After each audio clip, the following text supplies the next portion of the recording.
he got a level 2 kill. I believe that was onto actually BRTT as well, onto Jinx, so they were able to open that one up and get a strong early advantage. However, it didn't really transcend into a big advantage later on because they were still even in CS the entire time. There were a lot of team fights in that game. It was very much a group situation. Arguably, I'd actually say JWoww didn't do enough with his lead, but the fact that he had a lead in the first place was pretty surprising, given the matchup. Yeah, well, other bands are coming in here for oceloteWorld. We have Caston taken away, Orianna taken away, for good reason after we saw that last game. Kami by paiN here. Yeah. And it's a fact about paiN, most likely they would have left Orianna open because not only does Kami play an extremely good Orianna, Ocelot is not likely to want to pick that champion so much these days. He has had a couple of unfortunate incidents in the past, so that's essentially a free ban use, and because they had first picked this game, they also have a free ban from Caston, so you could argue in this situation there's only one ban here for Ocelot. Well, right now, at least it's going to be the last ban picked up by them, and paiN immediately going to go for Gragas here for Kami in that middle lane. I want to say, I mean, obviously we saw RNA play him in the jungle earlier on today, but I think that's more of Kami style right now. Gragas is the safest laner. He's going to stick. That will work basically no matter what you've got. It also fits in an awful lot of compositions, and right now, oceloteWorld are most likely thinking, what are we going to do about Yasuo here? Are we going to pick it for ourselves? Are we going to try and run a mid lane against Gragas? Or are we going to let paiN get the Gragas-Yasuo combo that has worked so well for so many teams so far? I definitely think that concerned how long it's taken them to do any sort of picks here, but right now they're hovering over Thresh, and that will get locked in, and Dude, he was a damn fine Thresh player back in that spring split. Thresh is available, Annie available.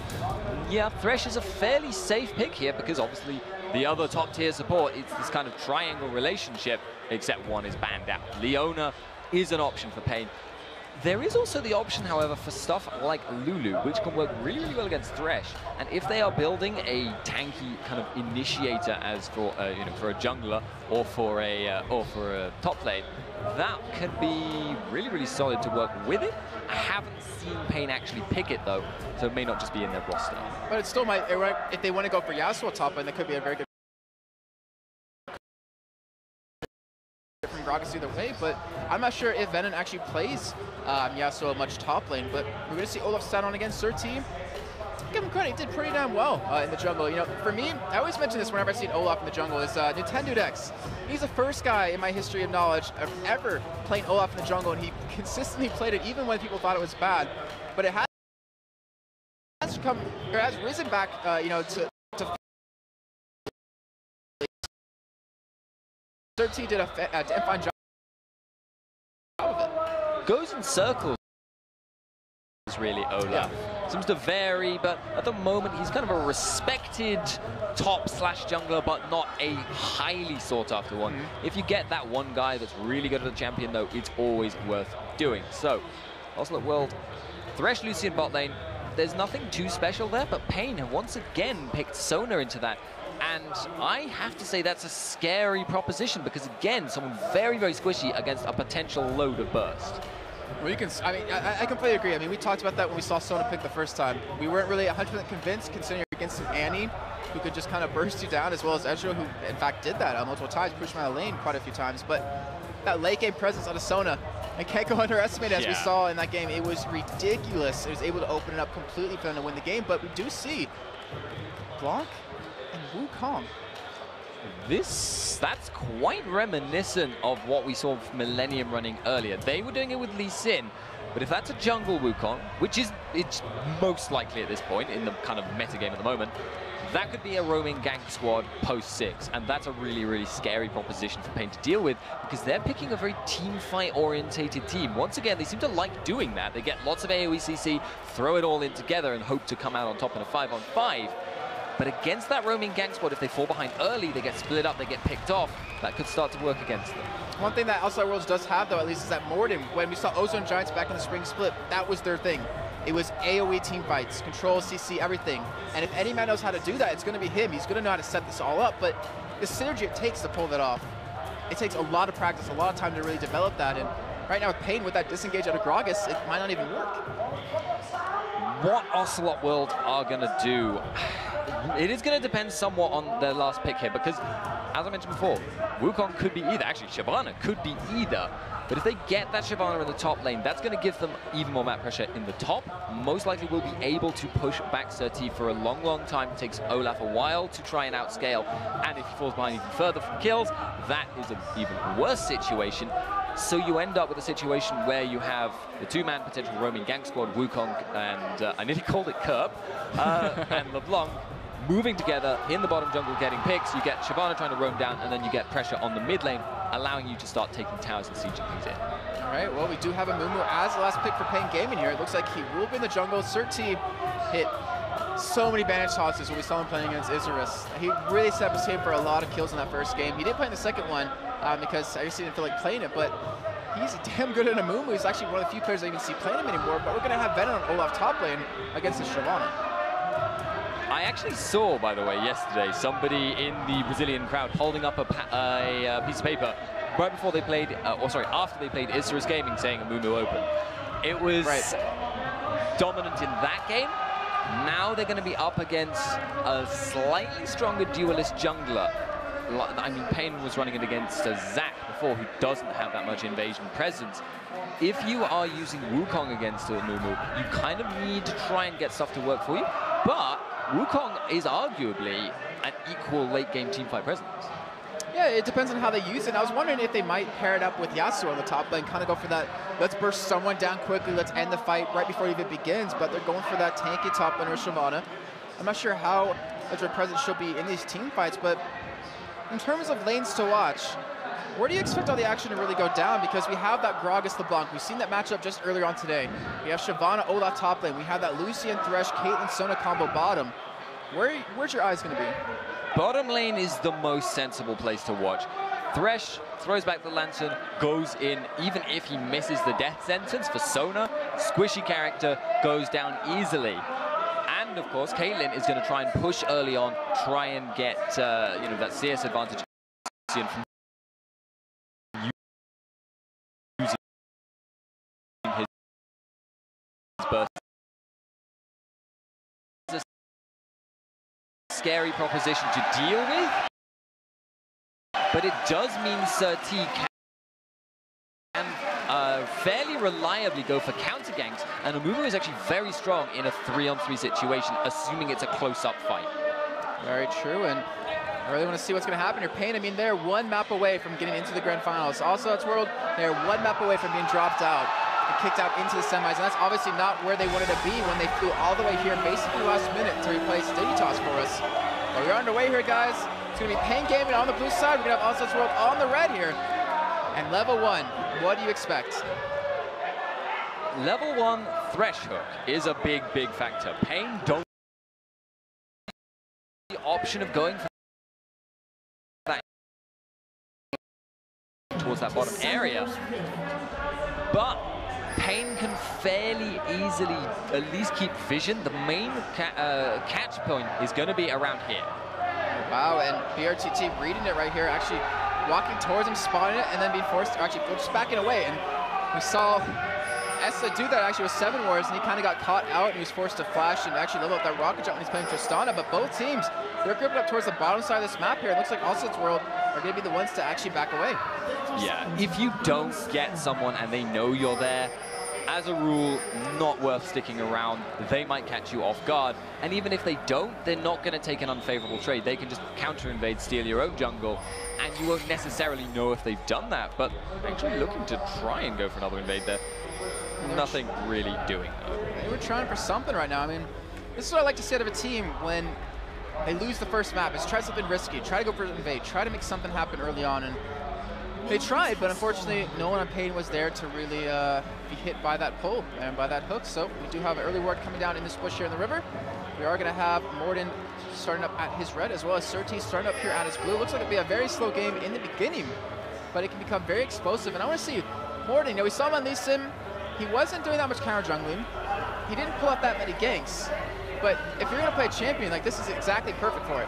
In the meantime, the bottom lane, we actually do see a hook and a Minerva there waiting inside that bush, and they're going to be trading here. And I have to say, paiN going to come out as the victors in that one, because you will have that sustain out of Sona that you just don't have out of Thresh.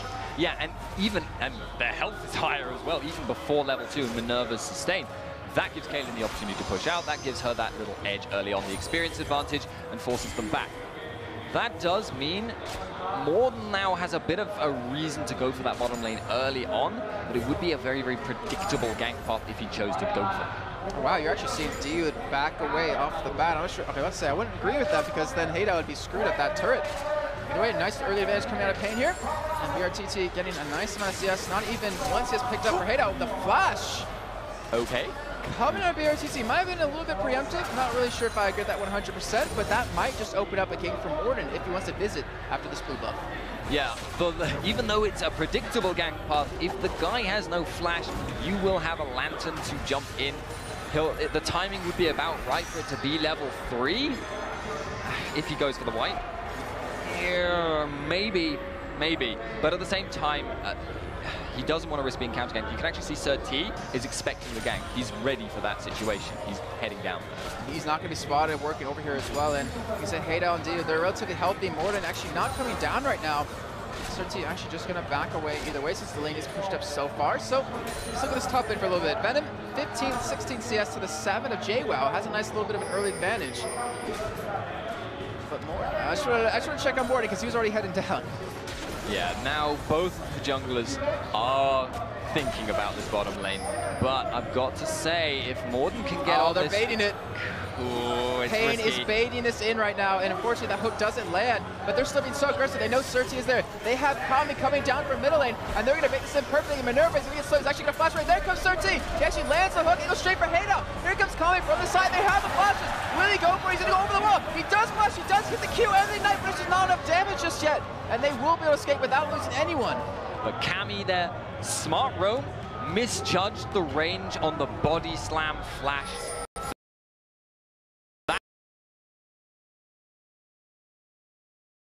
Down if they're sacrificing some CS, sacrificing some levels in the mid lane. It might come back to bite him in the ass if Ocelot can pull that one off in that 1v1. And right now, Venom doing a great job of really punishing JWoww here in this top side. Does have that CS lead, still does have that health lead as well. And both junglers, I want to say this at least, Sir T, in the game versus Isris, on the first game that we saw him actually playing a Moo Moo, he really camped out middle. He really wanted to get Kami fed, and he did in that game. This game, though, it's going to be harder, at least pre-6, to try and make anything happen. Amumu not going to have a lot of damage. Well, he'll have damage, but he won't be able to use it. Won't have a lot of CC early on. LeBlanc already very slippery. Post-6, though, with Kami, with Explosive Cask, with the double lockdown, they have the potential to go for ganks on the mid lane. But might be more worthwhile to try and snowball the bottom lane or the top, because it's rare to see JWoww falling behind early. It really is. I mean, he is probably one of the best top laners in Europe, and he's having a tough time at the moment. But I think one of the real key factors is that even though he's losing in terms of CS and he's getting harassed quite a bit, he hasn't left lane yet, and he's staying alive. And he's also preventing Venom from getting a bigger CS lead than he already has, not letting him get a bigger advantage. And right now, Morden, he's heading up towards his top side. He wants to make something happen. Maybe he's expecting Sir T to come in. JWoww going in for the fight here, maybe trying to pull Sir T if he is there. Morden going to be able to get that stealth in, but he's forced to back away, and JWoww kind of just loses a lot of health for nothing right there. Yeah, now JWoww more than half the same. I don't feel I was going to be happy with how that trade went. Yeah, he's definitely going to be happy. And it looks like they're just going to shove the lane here just so JWoww can back out. But those undertows out of Venom, they are dangerous. He doesn't care. He's pushed up against 2 people of oceloteWorld, and he just is farming in front of him. He's just not really afraid, and you can see it's so healthy. JWoww getting dropped very low right there. Venom does have Ignite. He does have Ghost, and he is level 6, but JWoww finally hitting level 6 will have that ultimate to run away. And Morden was spotted heading back down towards middle from that ward in that tri-bush, but he's not level 6 yet, and we're about 6.5 minutes in. He needs to hit it soon because Sir T will be 6 momentarily. Yeah, neither of the junglers, though, are going to be able to get mid done before 6. Wukong needs that ultimate to cancel the Gragas body slam if he wants to get anything done. And right now, it's not too bad. Wukong will be able to farm the jungle pretty efficiently. He is a very solid jungler once he's gotten his first couple of...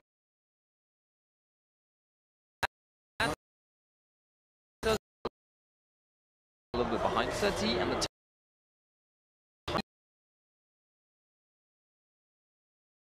pretty pretty solid because the lane is pushed quite hard, and Ocelot is starting to try and get the harass down with his own ultimate. And it's interesting to see, he's actually living up a little bit different than Kerp was, where we saw Kerp maxed his Q and then maxed W second, and also it's actually maxed his W. I wonder if that's actually just to keep up with the wave clear that currently Kami's able to do against him. Especially that blue buff, it's going to make it quite difficult, but either way, Ocelot is winning enormously in CS currently, 55 to 35, has that nice 26 advantage, 7.5 minutes in. And he will have his blue buff in about a minute here to pick up. That is a slightly strange event, though. Falling behind to a LeBlanc early, whose only farming tool really is, well, W now that she's maxed it, but even then, it's not going to compete with Gragas barrels and her auto attacks. And yet, in spite of that, she is just really zoning him badly. And, well, maybe that's just Ocelot showing us that he is a closet LeBlanc player, but we also have to keep in mind, though, is that, remember when we saw that gank come down bottom by both junglers, Kami actually rotated from middle down to bottom, so he missed out, actually, I think a level, like a straight level, and he was forced out a little bit right there, and also has been doing, I think, a fantastic job of really using that to his advantage. A hook, unfortunately, not going to land. Morden coming in, he is level 6, we do get the flame. Minerva could be in trouble, Morden does have the red buff, there's the ultimate, Minerva's going to knocked up. We're going to see First Blood come in here for someone, I would imagine, is Hayda's the one to pick it up, but now he's being forced with the Caitlyn ultimate to back away. First Blood going over to oceloteWorld, Hayda picking that one up with a fantastic gank coming in by Morden. But look at the actual gold difference. It's only 300, and it only just ticked over to that. It's not as big as it should be, considering how long it took to get that first blood. And now Surti going head-to-head against Morden here. Morden running away since he has VRTT heading up towards him as well. He wants to be able to block down this blue buff. He wants to give it over to Ocelot, but paiN responding in a fantastic fashion, trying to keep it off of that LeBlanc, because if you do that, you're not going to be able to do too well as the game goes on. You can see the damage already done. Kami knocked down about half health. Surti does have someone available. Morden has as well. Morden actually doesn't get it. Surti is the one able to pick it up, and they do deny that blue buff away from Ocelot. Yeah, that's a nice pickup once again. Now, will Ocelot actually be able to stay in lane at the moment? There is no explosive cast from Kami, so he doesn't have to be worried about that.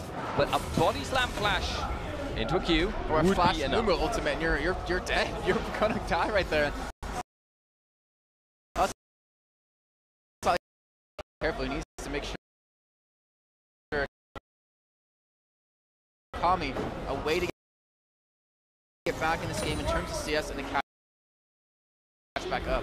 He's got the flask and he's got the biscuit as well, so he's gonna sustain himself back up now, and he is building that HP pool back up. But Gragas is free to roam. Gragas is free to go back, whichever one he chooses to do. Actually just going to take a Wraith camp. Yeah, he's going to keep farming up quite a bit here. Let's look at the total goal between the two mid laners. It's actually down about 300 at the moment. Has a nice 1,200 to spend here.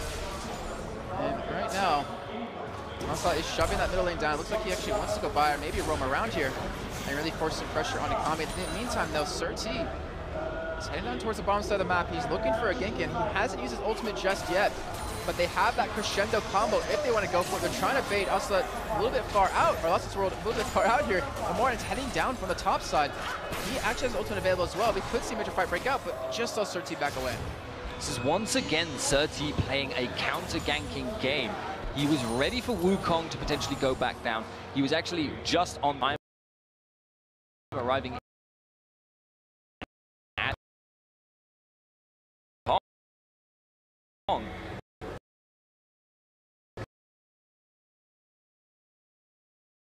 Happy for the lane. You notice there's a gaping CS gap, even with the gold from the kill. Caitlyn's ahead. And that all stems from that level 1 action. We saw it too. We saw VRTT and Minerva go head-to-head against Dude and Haydel, and they came out the victors in that little bit of a skirmish before the minions even spawned, and it seems to be a little bit of a snowball effect. We know Caitlyn, she does fall off mid-game, and that's where Lucian really shines.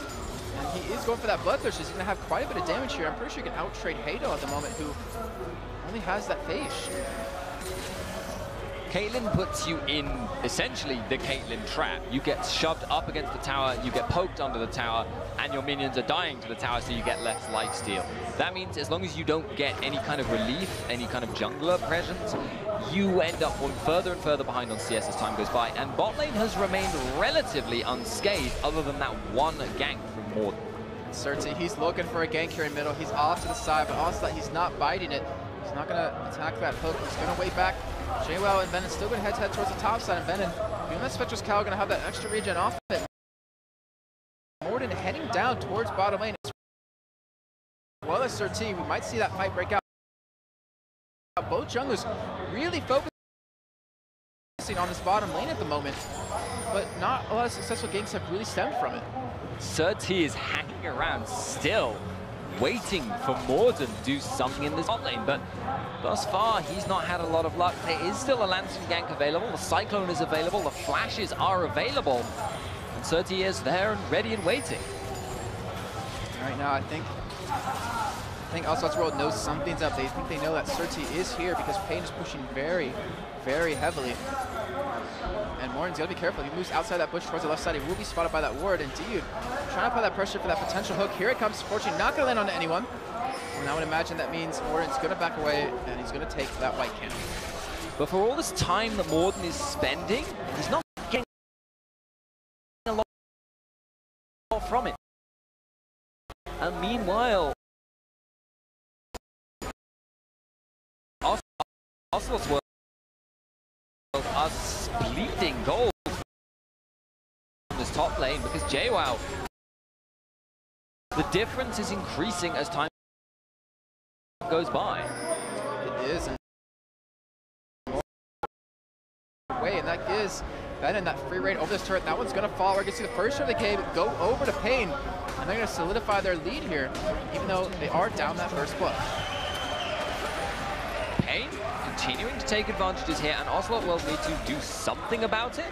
But unlike normally when top tower falls because of a jungler gank and because of a two-man commitment, there isn't really an easy dragon for them to go for. So again, Morden's only real option is to gank Olaf if he overcommits really heavily in top lane, or to try and go for the bot gank, which Sir T has done so much time and spent so much of his effort on just cancelling out. Because right now he doesn't know where Morden is, so he's thinking, well, might well be the case that he's bot. I really like this ward that ocelote put down right here. It spots Sir T coming in from that raid side. Also makes it so he can't actually lose that ward if there was a pink ward in this this bush right here. But right now, paiN gonna run through that pink ward. Looks like they're gonna start grouping up for Dragon here because they have that top turret down. They can afford to lead Venom down towards it. And JWoww, he's not in a position to really stop it right now. It looks like oceloteWorld are gonna have to get this up. Yeah, and they're not even going to get top tower for it because that hasn't been taking any damage. Venom gets to leave a little bit early because there's no contest. So they will be able to save their tower. They get the dragon, getting quite a significant gold lead now. And I'm interested to see what their next move is. It feels like the next logical. He is now starting to get a decent number of levels and a decent bit of item advantage. So he may just look to get the gank actually done.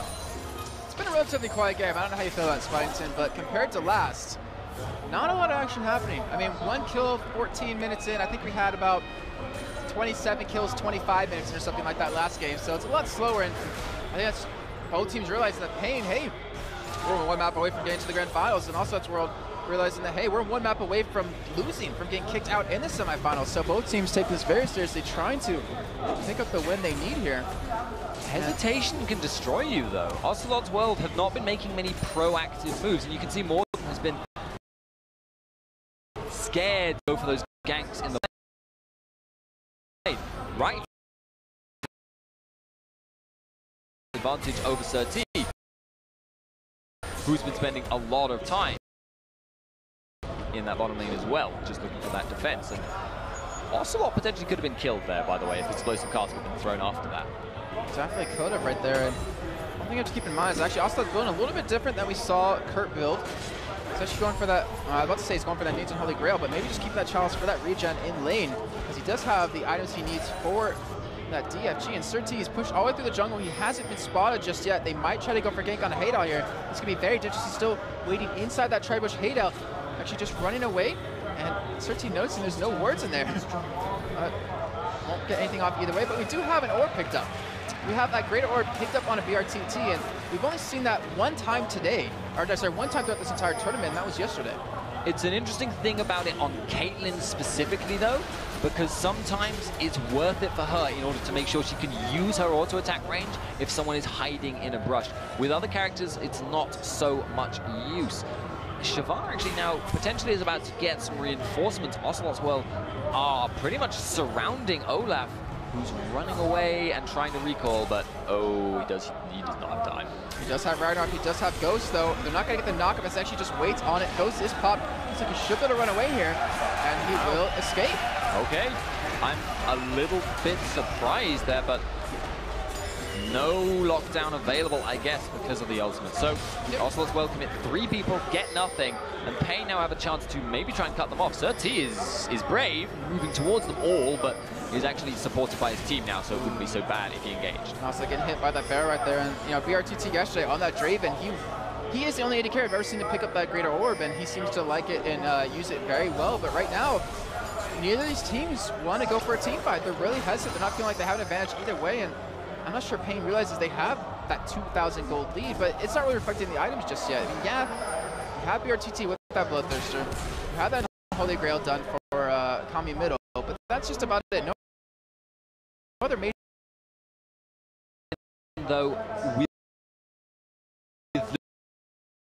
Lucian still not having the means to get on her and get aggressive, does mean that she can continue to apply pressure to that bot lane if she chooses to do so. With the Sona with her as well, they can just continue to play this slow push across the board and then rotate for the mid lane, which Cammy is keeping pushed up very effectively. Yes, he is, and he's starting to slowly catch up to Ocelot in terms of CS here. Ocelot's been doing a fantastic job of really trying to farm away. And still, 18 minutes in, only 1 kill, and every time I see a game like this, I think to myself, this is the type of game that's going to explode. It's going to take, whether it's in 5 minutes, 20 minutes, explosion comes, the ending is not too far behind. It's going to be constant action left and right like we saw in the game prior. That it can get really sudden advantages for one team or the other because of one of the changes in Season 4, which is now you can get a CS streak, effectively. The gold value of killing you goes up from farming. If everyone's doing nothing but farming, suddenly one team fight that goes heavily in one direction or the other can be a swing of like 5,000 gold. That's a lot.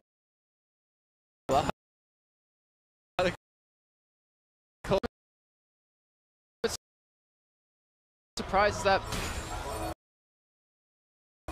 actually I wish I had Kurt to talk to about this.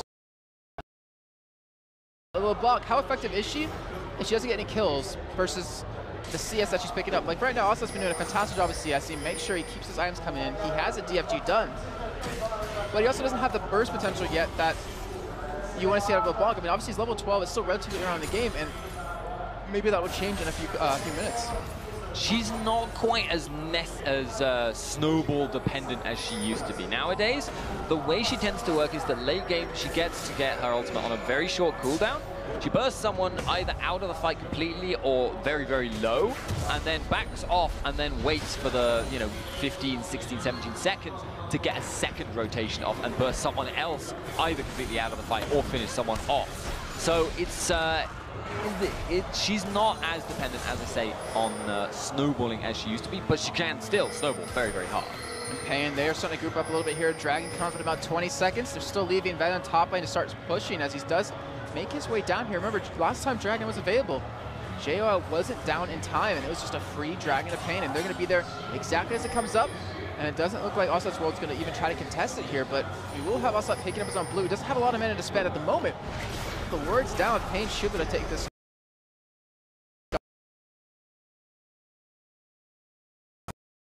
But are they going to lose the mid tower? Shyvana is there. Now the rest of the team is there. And he's smart man, actually trying to take that pink ward away, or take that ward away. He gets hit with pretty much everything off. Even the DFG doesn't really do too much damage to him, but it does force the Ragnarok, which opens up the potential ultimate out of Morin to knock the entire team up. But there is a crescendo, there's an Amuma ultimate, there's a Gragas to knock them away, and right now BRTC is down at the bottom lane, and oceloteWorld, instead of pushing middle, they're just gonna go back to farming their lanes. And Ocelot himself, his ultimate is now nearly back up again. That's the point I mentioned before. He can get multiple rotations off and that is why he's so valuable. But he's not doing enough damage to someone like Olaf at this stage of the game to really make that worthwhile. So as a result, BRTT, his being in bottom lane wasn't punished because Venom wasn't forced away, creating a 3v5 in the mid. All right, now oceloteWorld, they're not behind that much gold. Like for instance, the deficit they have hasn't been growing too much. And yeah, there has been a dragon here or there that has really opened things up a little bit, but they're not falling too far behind. And right now we're seeing Morden. He's out towards the top side. He's looking for a gank on a Venom. Venom doesn't even have his ultimate up, right? Just over halfway done. But Ocelot's here as well. It looks like we might see oceloteWorld pick up the first turret of the game if they do want to go for it. In fact, they're actually going to do that. Surtees off to the side. He's going to push away Ocelot. The turret, it still stands. It does still stand, and still no team fights either, but Ocelot are also pushing down in the bottom lane. Hadel will be there. This should drop from this, but they've done no damage to it during the laning phase. paiN can't really stop them two on one though. That would mean paiN, I want to say, most likely get this here since their AD carry support is down bottom lane. 32T will be joining the rest of down from the top side, and we will have that 5-man push on the middle, but we do see oceloteWorld pick up that turn in the bottom lane. They do even almost give things up 1-2, but it will be 3-1 now in favor of paiN. We do get a little bit of extra gold off of this, but still the game very slow here on both these teams, and it's a little bit surprising to me that it's this slow at the moment, but at the same time it still makes sense. They're just playing a very farm-focused game, but I feel like that's going to favor paiN in the long run.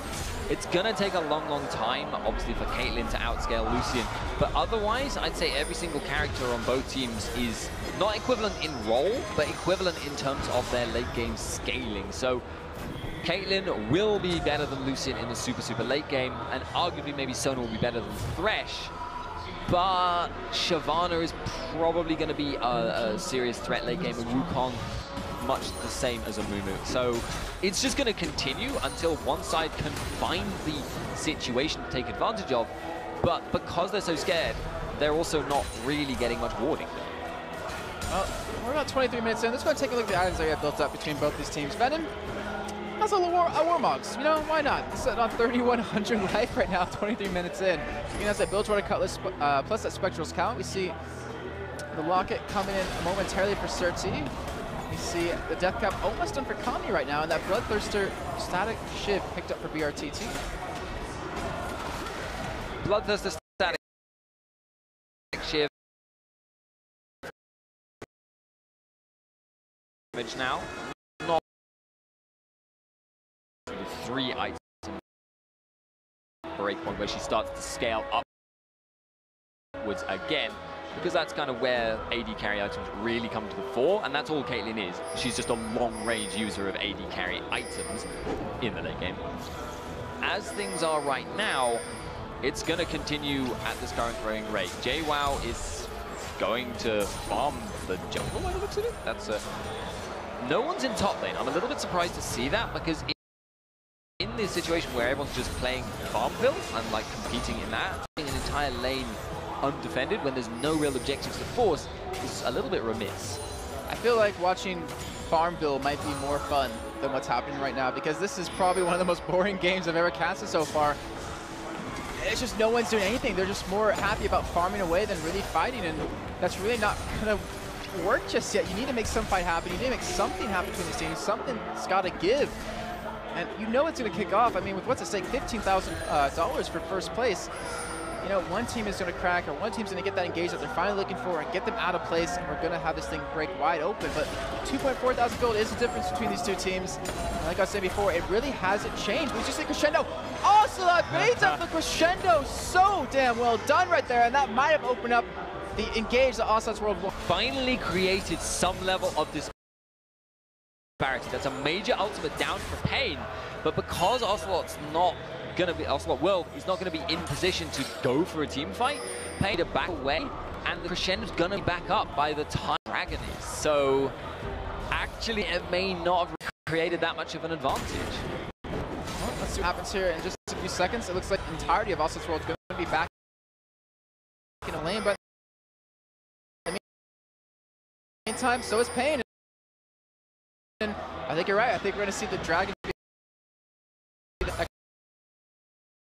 will be available for that. So it worked out for him in that last game, saving BRTT and pretty much giving them the victory in map number 1. We do see the Brutalizer picked up for Morden, as well as those Merc Treads. And we have, you know, JWoww, who was kind of hurting in terms of farm. He's caught back up. He's doing pretty well. He hasn't fallen farther behind, which is really key. He does have that Sunfire Cape. He does have almost that Black Cleaver if he wants to go for it done. He has the Bilgewater Cutlass. And this. So now we have some actual gameplay going on. Now comes the vision over Dragon. paiN are going to try and rush it down again, but everyone from oceloteWorld are actually in position to look to test this. And this fight, as I mentioned, all accumulating from up, it's very important. Nasa, he's around the back, he's looking for Gage. We just see veN actually fought off right there. He's pushed out right away. Minerva being the one focused down here as Ocelot does go back. Dragon does go in the way of paiN here. veN very low in life. Also, unfortunately, not going to land the ultimate. Adam move finally coming in here. The Morden ultimate knocks him up, but right now we see also pick up the first kill. oceloteWorld is chasing down paiN here. They finally pick up another one. BRTT very low in life, but he almost turns around back over to JWoww. Ocelot, is he done just yet? He's looking for some sort of engage over that wall. He will hop it, but this might allow oceloteWorld to finally push down middle. They lost the Dragon, but they're going to get the 2 kills and maybe even a tower. Yeah, JWoww is going to have to back out, but there's not going to be any way that paiN can actually safely get to the mid lane tower to defend it. Ocelot's there, he's got his ultimate back up again. So, not a free tower, a tower for a Dragon. A little bit more map control for Ocelot's team, which could work out for them. They do have that potential for a 2-man roaming gank squad. Although I've got to say, they have Morden and Ocelot have not been working in the same way that Kerp and co were doing earlier. But even so, disparity creates gameplay. Well, I wish disparity created more fun gameplay to watch, because this is still not really too entertaining to watch as a viewer at home. 28 minutes in here, 3-0. We still have that goal lead in favor of paiN here. And since we're about 30 minutes in, let's talk about these team fights as you break into it. What are each team looking for when these team fights break out? What's the engage? What's the disengage? Who's trying to burst down who? Who's the one going to dive to the backside? What are we looking at? Basic plan for Ocelot himself is to try and burst someone low, then go back in. Basic plan for Ocelot's team as a whole is to wait for that opportunity when someone's been taken a little bit low, and then try and get Shyvana and Wukong on the back line. Hadel can obviously then try and grind through Sir T and veN, and Thresh will do a lot of work in keeping them off. But they've got to be very, very careful, because the flip side plan for Sir T is very, very similar. It's just a little bit more burst that can be thrown very easily onto the back line. A lot of this is going to depend on the opportunities Ocelot create, because, and Cammy all throwing everything they've got in the back line, that would kill Hadel instantly. BRTT, much harder to reach his longer range, and there's not as much burst damage going to come out of Ocelot. Steve. Oh, Ocelot is 1-0-1, so he does maybe have some sort of snowball going on, and we saw Kerp use it in the game with Millennium at how damn hard he can snowball once he gets those first couple of kills. And also that's where it looks like they're going to start pushing up just a little bit here. They have a couple of wards coming down into the river. Nothing really too aggressive just yet. There is one ward here to spot anyone backing up that middle lane, but both teams still very hesitant to fight. In paiN, they got the Dragon. They lost the two deaths and the turret, but that was also due to veN just being so far out of position. Yeah. It looks like we're outside. Hadel going head-to-head against BRTT. The ultimate going to come in. Is he going to be up? Yes, he gets the kill. And that is one kill going over to BRTT finally. After such a long time, paiN picked up the first kill after about 30 minutes here. And it looks like they're going to start grouping up and start pushing down middle. Yeah, they have the opportunity now to go for the push. BRTT is going to join up with them so they can start to siege the tower. Ocelot needs to try and use this opportunity, this time now, to poke someone low if he can. Otherwise, they're just going to have to contend with Kaylin auto-attacking and try maybe to sneak and engage on her using Wukong. And so tricky. Ocelot has to be so careful because if he overextends, gets engaged upon, and gets locked down, he's going to die. They're going to lose more than just one turret here. Hado will be respawning here in a couple seconds. paiN picking up their 4th turret of the game, maintain that lead right there. And they maintain a 3.2 thousand gold lead as well. So, gonna be going back to playing a little bit of Farmville once again. At this point, Baron rushes are starting to become a factor because both of the teams are getting very, very farm, very, very strong and have decent Baron clears between the two of them. oceloteWorld currently has the control over that area and are moving towards it as well. I feel like paiN are alert to the possibility, but then again, World and just sneak in, using the fact that they don't need... Ocelot can run interference and stop paiN from trying to contest it, and use Hadel, use Wukong, and use JWoww to try and stop the Baron going. Here we go. Remember what happened last time oceloteWorld came in from this top side against paiN. They're trying to bait them in here. This could be very dangerous seeing paiN. They're starting to group up. They're going to come around the side here. Will oceloteWorld spot them coming in? They did, I believe, see them at the hands of JWoww, while the rest of the team, the AD carry support, pushed down this middle lane. And unfortunately, they're not going to get the engage they wanted to. We had a little bit of an exchange between JWoww and Venom there. Not enough to really write home about. kami getting very low. If he gets locked down, this could be the end of him. The barrel comes out, but they get the kill. No, Cersei only locks down Morden. He's in a fall, but who really cares at the end of things as JWoww jumping in towards the backside. Hado is not being touched in this entire fight. Crescendo is no longer available. JWoww gets hit with the bandage. He goes down. Double kill to BRTT. They're chasing it also. Will Kanan have the ultimate available? They do have it. He's going to use it. Will he get the kill? No, but no. He steals it away, and paiN coming out with those 3 kills after kami getting engaged upon. But kami's last dying wish was to barrel them into the team of paiN and to separate them, giving them those 3 kills. And Ocelot was so determined to finally create an opportunity for his team to engage. He actually ended up hamstringing them. That's going to cost them a lot of map control, a lot of objective control. paiN pushing in, going to take the inhib, potentially going to then back out and look to set themselves up for the next Baron. Oh my god, look at that one attack out of BRTT. Hado might... Whew. He might be in trouble if he was to stay a little bit too long right there. But everyone's now back alive for paiN. We're seeing pings on Baron. We're seeing pings on Dragon. You can hear the crowd and how excited they are. We have a lot of money to spend across the board for them as well. And this is getting to that breaking point where paiN, with that middle inhibitor being down, this opens up so many possibilities for him that oceloteWorld has to force something here soon. They're falling behind once again. They've lost the inhib now, so arguably now the onus is on paiN to make something happen with the pressure they've got and not just let oceloteWorld Farmville until the inhib comes back up. Baron is an option, bottom lane is an option. A split push style might work for them, and they can certainly get vision control over the Baron area so long as they make sure to group up first, play it safe, and face check only using Olaf and Amumu. Well, right now we're 33.5 minutes in. We should take stock of things. It's currently 4-4 between both these teams. 51.3 thousand goals to the 45.9. paiN completely winning in that sense, as well as those 5 turrets of 3. They have that 1 inhibitor down. They have 3 of their 4 kills on BRTT at the moment, and he is so how hard he can hit.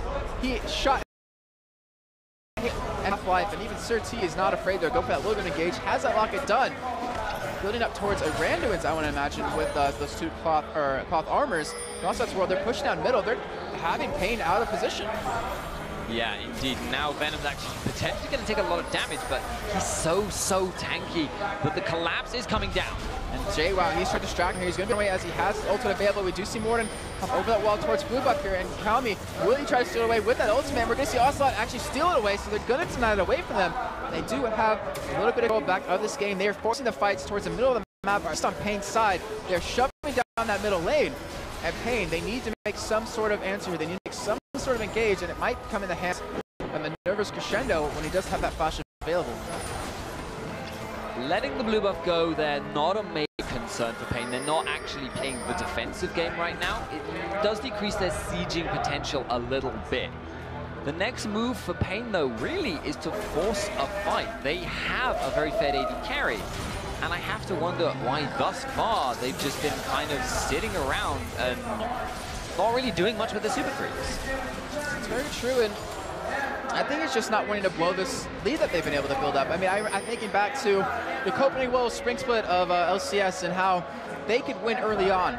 They could dominate a game very early at the beginning, but they didn't know how to close it out. They were too afraid to go for engages that they should be able to win. They didn't really know their limits, and right now paiN seem to be having a similar problem. They have the giant advantage, but we also saw oceloteWorld have the advantage at the last second with that last engage that came out. Yeah. Might be the heat's affecting everybody here. It's affecting me right now. I am sweating. Really affecting me. Might get caught out just a little bit here.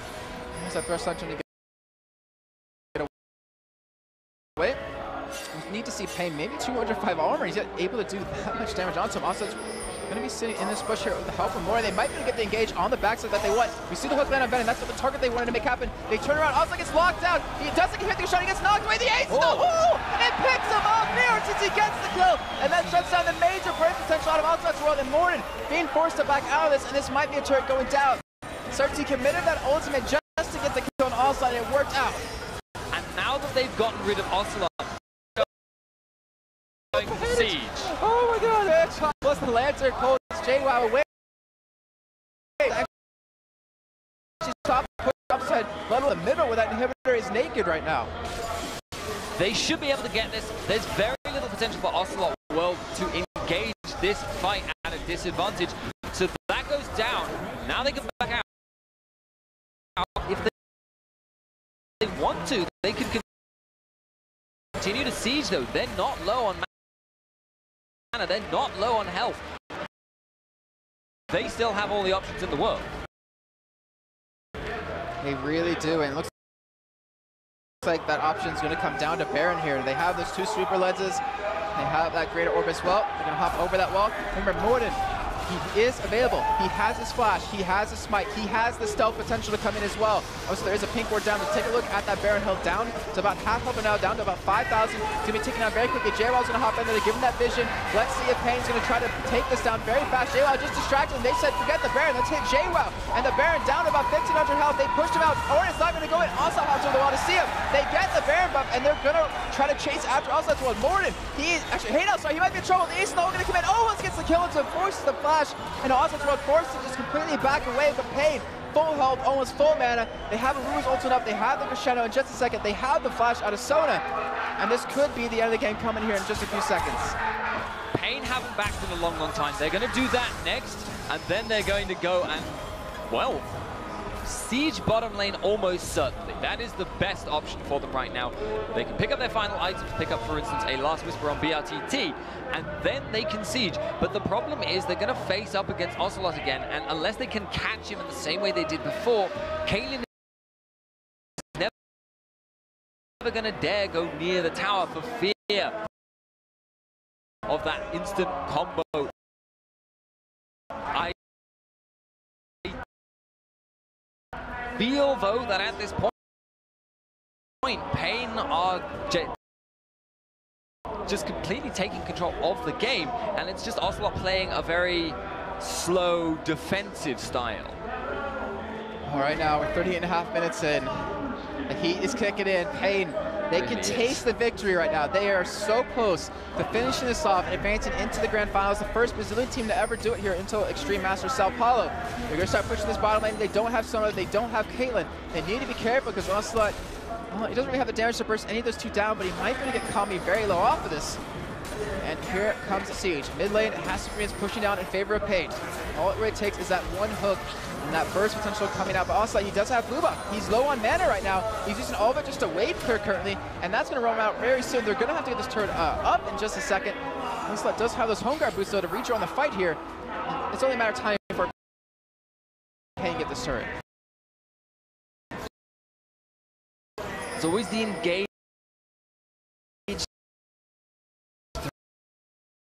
If Shyvana Wukong get on ARTT, he's gonna die. However, the inhib tower won't drop so easily. And the mid inhib, it's not gonna respawn for a little while yet. But you have to wonder how long the siege is gonna go on for. as long as paiN wants, as long as they can. Look at that turret dropping very fast. BRTT is destroying it. oceloteWorld, are they going to go for an engagement? Oh no! Also get knocked out the back, but the ultimate out of movement doesn't really lock down anyone. They're going to lose the turret, but how they lost the war, they can still go over this right now as everyone's going to be healing up with those home guard builds. The second inhibitor does fall, and paiN, they are going to back out. Continued objectives gained. paiN of just getting the fight, and oceloteWorld do not dare fight back. So as long as this situation continues, it's just going to be the slow bleed out for Ocelot. They need to do something. They do, and they're going to keep searching here. He's all by himself. He's going to get caught here. He's going to get locked down. The hook not going to land. The ace level coming. It hits Dude in the face, and that has forced them up. Ocelot gets stuck on a trap, and they could not get the kill. They committed quite a bit to that, and that is paiN with a great escape. That's what they needed. They needed to get a pick. That one thing that their composition does better than paiN's in the late game is picks, and they just aren't finding the opportunities. Now they're in a situation where paiN are going to go the top lane or possibly mid lane when that respawns. They have all the gold advantages. They have a good sieging AD carry who's soon going to be able to build a Banshee's Veil, making it much safer to siege towers.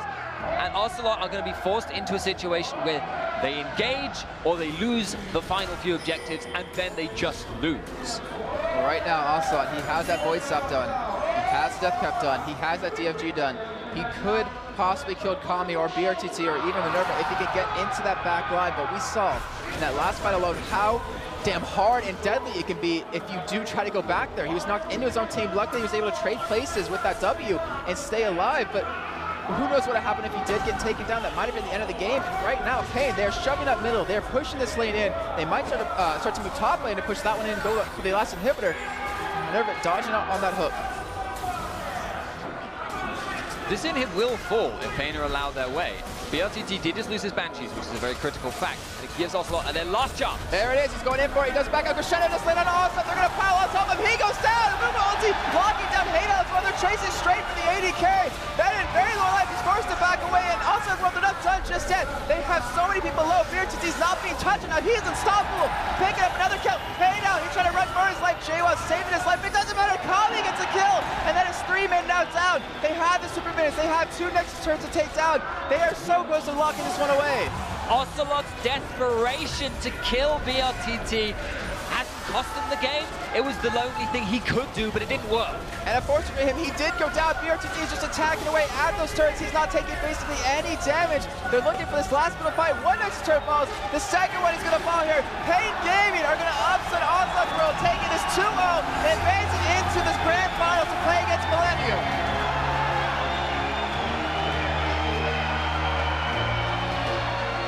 And that crowd, a standing ovation for their home team, getting into the grand finals, being the first team ever to get there with fantastic play out of every single member by paiN. It wasn't a pretty win, it wasn't a smooth win, but it was a win nonetheless, and that's all that matters here.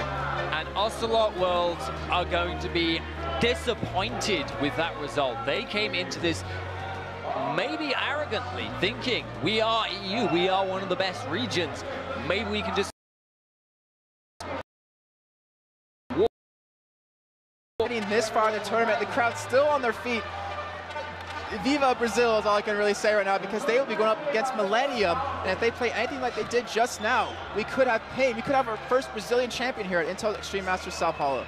They would love that to a degree I don't think anything has ever been loved before by a crowd. That would be just an amazing result for them. And Millennium, they've been having some problems. Earlier today, they were having games where they were thinking, well, how are they almost losing to 7 Wars? How are we not able to close out these games? There are weaknesses. They are not indestructible. They didn't really have the clean wins that they were expecting in that game, but paiN, I mean, I want to say this for them. The mental fortitude to just sit there 43 minutes in basically with a total of maybe 5 kills after the first half an hour, to just sit there, stay calm, stay focused, and to keep that goal in their minds. And guys, let's keep pushing this. We're 1 map away from closing this one out. We're 1 map away from getting there. And they did that. I mean, we had BRTT finish 5-0-1. He was full built with Infinity Edge, Bloodthirster, Banshee's Veil, Static Shift, Last Whisper, 366 CS. We had Ven in top lane, just completely controlling it. Congratulations to them. There's nothing else to say. Respect to them. They've done a really good